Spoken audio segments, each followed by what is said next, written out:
Hello everyone. इस pattern को हमें ना this is your second way जहाँ पे मैं एक शॉर्ट वीडियो बना रहा हूँ for to explain this pattern.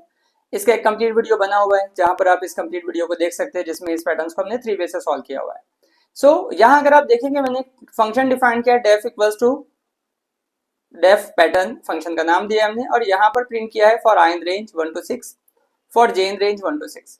यहाँ प्रिंट किया C H R of x. अगर मैं C H R of x हटा के यहाँ पर जे प्रिंट कर दूं, ये प्रिंट करेगा 1 2 3 4 5 1 2 3 4 5 5 टाइम्स। ओके, अगर हम लोग इसकी जगह पर आई प्रिंट कर दें तो ये 1 1 1 2 2 2 3 3 3 4 4 4 इस तरह से 5 टाइम्स प्रिंट करेगा हर वैल्यू को। 1 1 1 2 2 2 3 3 3 4 4 4 एंड 5 5 5। बट हमें प्रिंट करना है capital A 5 times, capital B 5 times, capital C 5 times, capital D 5 times and capital E 5 times. यहाँ हमने एक फंक्शन डिफाइन किया x equal to 65 for i in range 1 to 6 for j in range 1 to 6। अब जैसे ही आपके पास में j loop के अंदर वो आता है तो यहाँ हम लोग डिफाइन कर देते हैं C H R of x। x का वैल्यू 65 है, ये लूप आपके पास रिपीट होगा वो 65 होने की वजह से 5 टाइम्स a प्रिंट करेगा।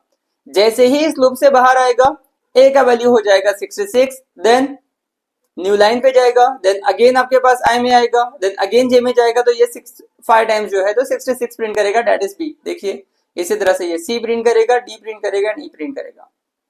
I hope this question is clear with everyone. इसी को अगर मुझे और भी सॉल्व करना है तो यहाँ पर मैं इसका एक और तरीका आपको बता देता हूं कि यहाँ हम लोग x65 ना लेते हुए इस i के अंदर रेंज डिफाइन कर देते हैं 65 to 70, 65 to 70 और यहाँ i का वैल्यू x की जगह पे i डिफाइन कर देते हैं तो भी सेम रिजल्ट आएगा। ओके, बिकॉज i आपके पास में जब तक j रिपीट हो रहा है i का वैल्यू सेम ही होता है, जब j कंप्लीट हो जाता है देन i चेंज होता है। तो ये 5 टाइम्स रिपीट हो रहा है, दैट्स व्हाई i का वैल्यू ये प्रिंट करेगा 65, तो ये 5 टाइम्स a प्रिंट करेगा, देन 66 होगा, देन b प्रिंट करेगा, देन 67 होगा, c प्रिंट करेगा, इसी तरह से वो d एंड e भी प्रिंट करेगा। I hope this pattern is clear with everyone. Thank you.